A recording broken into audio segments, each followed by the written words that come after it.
नमस्कार दोस्तों, चलिए जानते हैं उत्तर प्रदेश की 50 फटाफट बड़ी खबरों को सिर्फ 10 मिनट में। लेकिन उससे पहले आप यह वीडियो किस जगह से देख रहे हैं, हमें कमेंट में। उत्तर प्रदेश सरकार ने सौर ऊर्जा उत्पादन में नया रिकॉर्ड बनाया है। अब प्रदेश में कुल 5000 मेगावाट बिजली सौर पैनलों से बनाई जाएगी। इस पहल से बिजली की आपूर्ति मजबूत होगी और ग्रामीण इलाकों में हरित ऊर्जा का इस्तेमाल बढ़ेगा। राज्य सरकार का लक्ष्य है कि पर्यावरण को बचाते हुए ऊर्जा उत्पादन बढ़ाया जाए। कानपुर मेट्रो के दूसरे फेज के लिए जमीन अधिग्रहण और टेंडरिंग की प्रक्रिया तेज कर दी गई है। अधिकारियों ने कहा कि जल्दी से जल्दी निर्माण शुरू होगा ताकि लोगों को आधुनिक और सुरक्षित पब्लिक ट्रांसपोर्ट सुविधा मिल सके। इससे शहर में यातायात की समस्या भी कम होगी। योगी कैबिनेट की बैठक में कुल 35 महत्वपूर्ण प्रस्ताव पास किए गए। इसमें गेहूं खरीद नीति, राज्य के विकास परियोजनाओं की समीक्षा और विभिन्न विभागों की मंजूरी शामिल है। मुख्यमंत्री ने अधिकारियों से कहा कि हर फैसले का फायदा सीधे जनता तक पहुंचे। सभी प्रस्ताव पारदर्शिता और तेजी से लागू किए जाएंगे। जेवर इंटरनेशनल एयरपोर्ट की तैयारियों का जायजा लिया गया। अधिकारियों ने कहा कि 28 मार्च को एयरपोर्ट का उद्घाटन संभव है। इसके साथ ही उत्तर प्रदेश की हवाई कनेक्टिविटी और बढ़ेगी। एयरपोर्ट के आसपास इंफ्रास्ट्रक्चर और सुविधाओं पर भी विशेष ध्यान दिया जा रहा है। बीएचयू में प्राचीन मानव इतिहास और डीएनए पर 2 दिवसीय अंतर्राष्ट्रीय संगोष्ठी शुरू हुई। शोधकर्ताओं और वैज्ञानिकों ने नई खोजों और अध्ययन पर अपने अनुभव साझा किए। छात्रों और युवा शोधकर्ताओं को भी इसमें भाग लेने का अवसर मिला। यह कार्यक्रम ज्ञान और विज्ञान को बढ़ावा देने वाला साबित हो रहा है। वाराणसी में स्वामी अविमुक्तेश्वरानंद ने चतुरंगिणी सेना का गठन किया। इसका उद्देश्य धर्म और गौ रक्षा से जुड़ी गतिविधियों को बढ़ावा देना है। समाज में जागरूकता फैलाने और लोगों को सही दिशा में प्रेरित करने के लिए यह नई पहल शुरू की गई है। स्थानीय लोगों ने इसे स्वागत योग्य माना है। अयोध्या में रामनवमी के लिए विशेष सुरक्षा व्यवस्था तैयार की गई है। लाखों श्रद्धालु मंदिर में दर्शन करने पहुंचेंगे। पुलिस और प्रशासन ने ट्रैफिक और सुरक्षा के पुख्ता इंतजाम किए हैं। धार्मिक उत्सव के दौरान किसी भी तरह की असुविधा से बचने के लिए हर उपाय किए गए हैं। इलाहाबाद हाईकोर्ट ने यूपी पंचायत चुनाव 2026 को लेकर राज्य निर्वाचन आयोग से 25 मार्च तक विस्तृत हलफनामा मांगा। अदालत ने कहा कि चुनाव प्रक्रिया पूरी तरह पारदर्शी और सही तरीके से हो। आयोग को निर्देश दिए गए हैं कि किसी भी अनियमितता को रोकने के लिए कड़े कदम उठाए जाएं। नोएडा गाजियाबाद में हल्की बारिश हुई। सुबह मौसम सुहाना रहा और तापमान में गिरावट आई। स्थानीय लोगों ने कहा कि गर्मी से राहत मिली है। बारिश से आसपास के पौधों और खेतों को भी फायदा हुआ। मौसम विभाग ने अगले कुछ दिनों में भी हल्की बूंदाबांदी की संभावना जताई है। कानपुर के एमएसएमई उद्योगों में प्राकृतिक गैस की कमी ने उत्पादन प्रभावित किया। कई फैक्ट्रियों को अस्थायी रूप से बंद करना पड़ा। अधिकारियों ने कहा कि गैस आपूर्ति जल्द बहाल होगी ताकि उद्योगों को नुकसान न पहुंचे। स्थानीय व्यापारियों ने सरकार से त्वरित समाधान की मांग की है। गोरखपुर में एक फर्जी आईएएस अधिकारी पकड़ा गया। ये व्यक्ति तीसरी शादी करने की योजना बना रहा था। पुलिस ने जालसाजी और फर्जीवाड़े के मामले में उसे गिरफ्तार किया। जांच में यह भी पता चला कि उसने सरकारी दस्तावेजों का गलत इस्तेमाल किया। आगरा नगर निगम में पार्षदों ने प्रदर्शन किया। नगर आयुक्त बैठक में अनुपस्थित रहे, इसलिए सदन में हंगामा हुआ। पार्षदों ने निंदा प्रस्ताव पास किया और प्रशासन से कार्रवाई की मांग की। लोगों ने कहा कि शहर में प्रशासनिक लापरवाही को जल्द सुधारा जाए।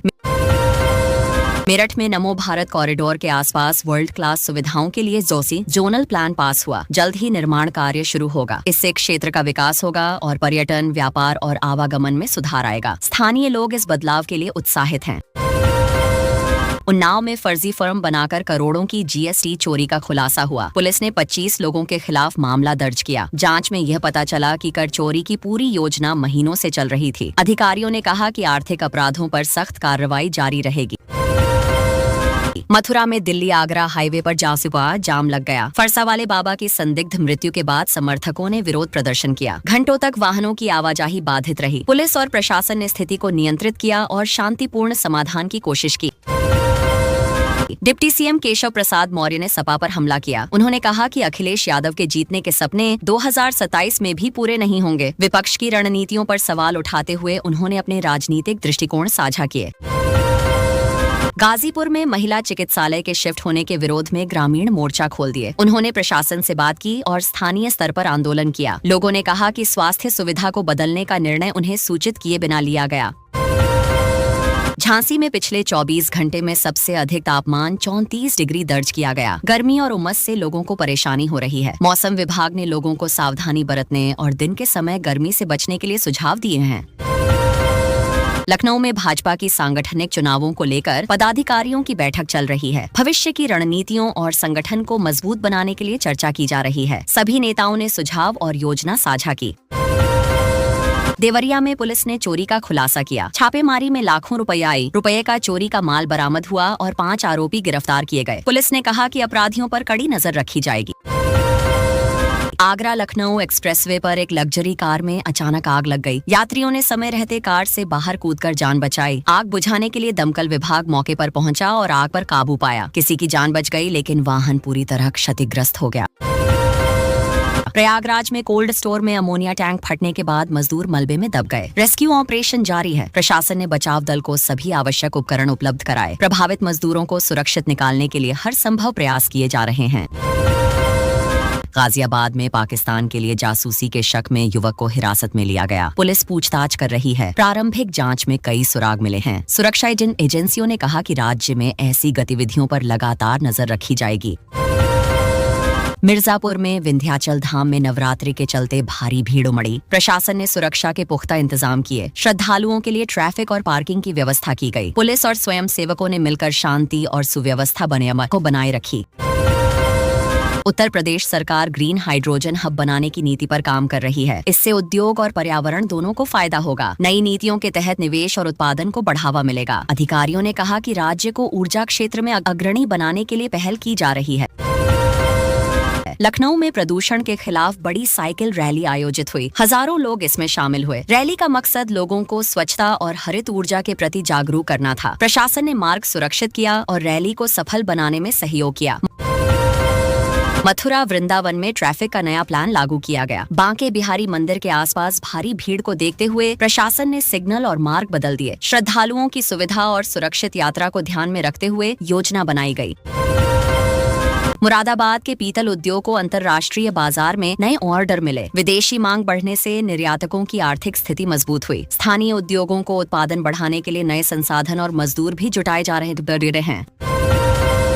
यूपी के सरकारी अस्पतालों में AI स्मार्ट बेड लगाए जाएंगे। ये बेड मरीज की हालत बिगड़ने से पहले अलर्ट देंगे। डॉक्टर और स्टाफ को तुरंत सूचना मिल जाएगी। इससे आपातकालीन इलाज में समय की बचत होगी और मरीजों की जान सुरक्षित रहेगी।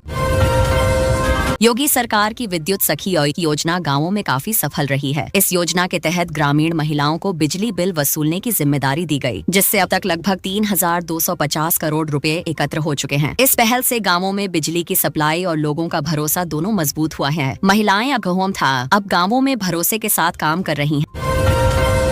लखनऊ के संकरी गलियों में रहने वाले लोगों को जल्द ही राहत मिलने वाली है। नगर निगम अब उन जगहों पर छोटे सीवरेज नेटवर्क बना रहा है, जिससे बरसात या जाम के समय गंदा पानी आसानी से निकल सकेगा। तकनीक की मदद से जल्द ही लोगों की रोजमर्रा की परेशानियां कम होंगी और साफ सफाई में सुधार होगा। यूपी में मिडिल ईस्ट संकट की खबरों के बीच पेट्रोल और डीजल की कमी की अफवाह फैल गई। कई लोग घबराकर पेट्रोल पंपों पर पहुंचे और लंबी लाइनें लग गईं। अधिकारियों ने साफ कहा कि सप्लाई सामान्य है, घबराने की कोई जरूरत नहीं है। पेट्रोल और डीजल की उपलब्धता पूरी तरह बनी हुई है। यूपी के एक जिले में मार्च में पहला डबल लेन रेलवे अंडरपास तैयार किया जा रहा है। इससे करीब 5 लाख लोगों को रोजमर्रा के लंबी जाम से राहत मिलेगी। शहर के दोनों हिस्सों के बीच आने जाने का समय कम होगा और यातायात सुचारू रहेगा। यह परियोजना स्थानीय लोगों के लिए बड़ी राहत साबित होगी। 1 अप्रैल से नगर निगम के 11 कल्याण मंडपों का किराया लगभग 40% बढ़ाया जा रहा है। अधिकारियों का कहना है कि रखरखाव और सुविधाएं बेहतर करने के लिए यह जरूरी है। हालांकि लोगों का मानना है कि अब शादी या किसी कार्यक्रम का खर्च पहले से ज्यादा बढ़ जाएगा और योजना बनाने में अधिक ध्यान देना होगा। योगी सरकार सारस पक्षी के संरक्षण और पर्यटन को बढ़ावा देने के लिए सारस सर्किट विकसित कर रही है। इसके तहत सारस के प्राकृतिक आवास वाले इलाकों को जोड़कर इको टूरिज्म को बढ़ावा मिलेगा। पर्यटक अब पक्षियों को करीब से देख पाएंगे और संरक्षण में मदद भी मिलेगी। यह परियोजना पर्यावरण और पर्यटन दोनों के लिए लाभकारी है। नोएडा इंटरनेशनल एयरपोर्ट को प्रशासनिक राहत मिली है। एयरपोर्ट को सुरक्षा से जुड़ी जरूरी वेटिंग क्लियरेंस मिल चुकी है। इससे उड़ानों की शुरुआत का रास्ता लगभग साफ हो गया है। बाकी तकनीकी तैयारियां भी तेजी से पूरी की जा रही हैं, ताकि जल्द ही यात्रियों के लिए संचालन शुरू हो सके और सुविधा बढ़ सके। लखनऊ विश्वविद्यालय में नए शैक्षणिक सत्र से एमफार्म की पढ़ाई शुरू होने जा रही है। फार्मास्यूटिकल और फार्माकोलॉजी 2 अलग अलग विषयों में 15-15 सीटों पर दाखिला होगा। इससे फार्मेसी के क्षेत्र में उच्च शिक्षा लेने वाले छात्रों को नया अवसर मिलेगा और उनकी कैरियर संभावनाओं में वृद्धि होगी। आगरा के एम्बासी एसएन मेडिकल कॉलेज में एक कुत्ता अस्पताल की 6ठी मंजिल तक पहुंच गया। आईसीयू के पास घूमते हुए यह देखकर मरीज और तीमारदार घबरा गए। अस्पताल कर्मचारियों ने उसे बाहर निकालने की कोशिश की। घटना ने अस्पताल में अफरा तफरी मचा दी और सुरक्षा व्यवस्था पर सवाल उठाए गए। बलिया नगर पालिका कार्यालय में कुछ लोगों का शराब पीते हुए वीडियो वायरल हुआ। वीडियो सामने आने के बाद लोग सवाल उठा रहे हैं कि सरकारी दफ्तर में यह कैसे हो सकता है। जिम्मेदार अधिकारियों पर कार्रवाई की मांग हो रही है। प्रशासन ने मामले की जांच करने का फैसला लिया है ताकि उचित कदम उठाए जा सकें। यूपी सरकार अब इको टूरिज्म को बढ़ावा देने के लिए नई डिजिटल सुविधा लेकर आई है। अब लोग एक क्लिक में प्रदेश के सभी इको टूरिज्म स्थलों की जानकारी देख सकेंगे। वेबसाइट और पोर्टल पर जंगल, झील, ट्रैकिंग और घूमने की जगहों की पूरी डिटेल उपलब्ध होगी, जिससे यात्रा आसान और योजना बेहतर बन सकेगी। यूपी बोर्ड ने 2026 की परीक्षा के लिए फैसला लिया है कि 12वीं के छात्रों को इम्प्रूवमेंट परीक्षा देने का मौका मिलेगा। यदि किसी विषय में अंक कम आए तो छात्र बाद में परीक्षा देकर अंक सुधार सकेंगे। इससे छात्रों को आगे की पढ़ाई और करियर में फायदा मिलेगा और उनकी तैयारी अधिक मजबूत होगी।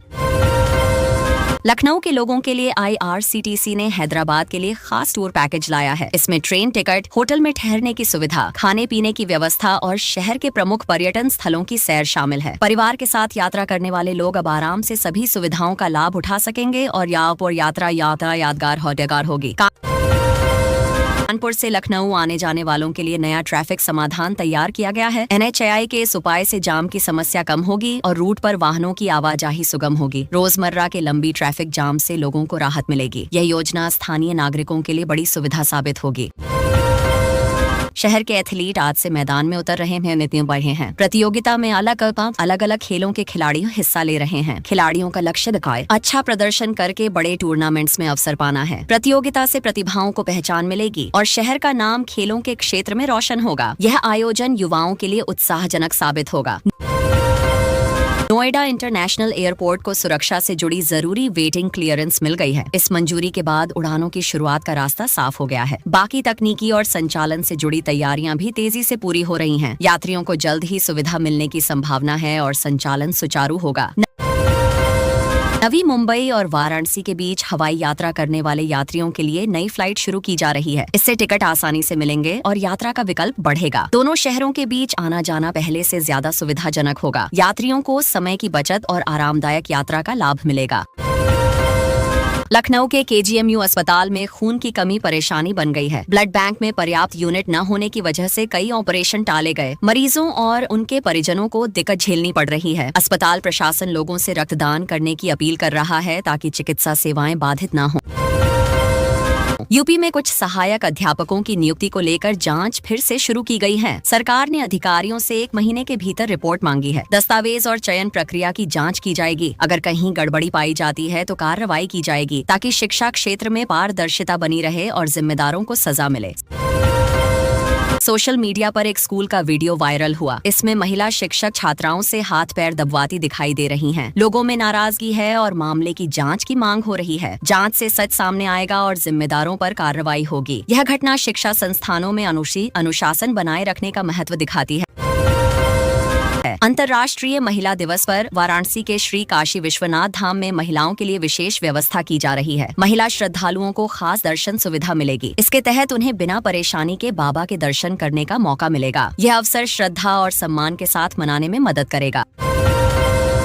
इलाहाबाद हाईकोर्ट ने कहा कि किसी सरकारी कर्मचारी की लापरवाही से दूसरे कर्मचारी की मौत होने पर राज्य सरकार जिम्मेदार होगी। अदालत ने स्पष्ट किया कि पीड़ित परिवार को मुआवजा देना सरकार की जिम्मेदारी है। इससे सरकारी कर्मियों की जिम्मेदारी और सुरक्षा मानकों पर ध्यान देने की जरूरत बढ़ जाएगी।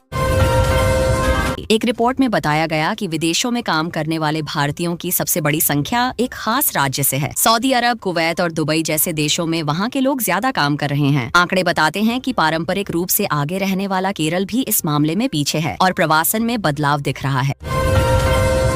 स्वामी विवेकानंद युवा इकाई अधिकारिता योजना के तहत आज कई जिलों में छात्रों को टैबलेट और स्मार्टफोन बांटे जा रहे हैं ताकि पढ़ाई पूरी तरह डिजिटल हो सके। इससे प्रतियोगी परीक्षाओं की तैयारी आसान होगी और ग्रामीण युवाओं को भी बराबरी का मौका मिलेगा। वितरण पारदर्शी तरीके से किया जा रहा है और छात्रों में उत्साह साफ देखा जा रहा है।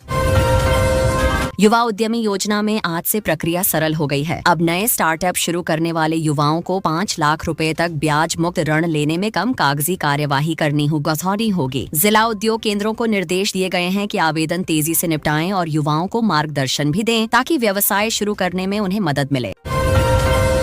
कन्या सुमंगला योजना के बजट बढ़ने के बाद नए आवेदन पोर्टल से आवेदन शुरू हो गए हैं। बेटियों की शिक्षा और स्वास्थ्य के लिए दी जाने वाली राशि समय पर पहुंचे, इसके लिए ऑनलाइन सत्यापन की व्यवस्था मजबूत की गई है। अभिभावक योजना को लेकर उत्साहित हैं और सरकारी प्रयासों की तारीफ कर रहे हैं। निराश्रित महिला पेंशन योजना में राशि बढ़ने के बाद लाभार्थियों का सत्यापन तेज कर दिया गया है। अधिकारियों को निर्देश है कि कोई पात्र महिला छूट न जाए। बैंक खातों और आधार मिलान की प्रक्रिया अभियान के रूप में चल रही है ताकि सभी महिलाओं तक पेंशन समय पर पहुंचे। प्रदेश सरकार ने 2026 से 27 के लिए अब तक का सबसे बड़ा बजट लागू करना शुरू कर दिया है। विभागों को निर्देश दिए गए हैं कि स्वीकृत योजनाओं पर तेजी से काम शुरू करें। वित्त विभाग रोजाना प्रगति की समीक्षा करेगा ताकि सभी घोषित परियोजनाएं समय पर पूरी हो सकें। लखनऊ में EI सिटी बनाने के लिए 225 करोड़ रुपए के टेंडर जारी होने की तैयारी है। अधिकारियों का कहना है कि इससे IT कंपनियों को आकर्षित किया जाएगा और युवाओं को नई तकनीक में रोजगार मिलेगा। परियोजना चरणबद्ध तरीके से विकसित की जाएगी ताकि सभी योजनाएं सुचारू रूप से लागू हों। नोएडा में सेमीकंडक्टर मिशन 2.0 के तहत निवेश प्रस्तावों पर अहम बैठक हो रही है। राज्य सरकार चाहती है कि इलेक्ट्रॉनिक्स निर्माण में उत्तर प्रदेश अग्रणी बने। प्रस्ताव मंजूर होने पर हजारों युवाओं को तकनीकी क्षेत्र में रोजगार मिलेगा और उस उद्योग की प्रतिस्पर्धा बढ़ेगी। होली की लंबी छुट्टी के बाद सभी सरकारी दफ्तर पूरी क्षमता से खुल गए हैं। मुख्यमंत्री ने अधिकारियों को लंबित फाइलें जल्द निपटाने के निर्देश दिए हैं। जनता से जुड़े कामों में देरी न हो, इसके लिए विशेष मॉनिटरिंग की व्यवस्था की गई है ताकि सेवाओं में सुधार हो।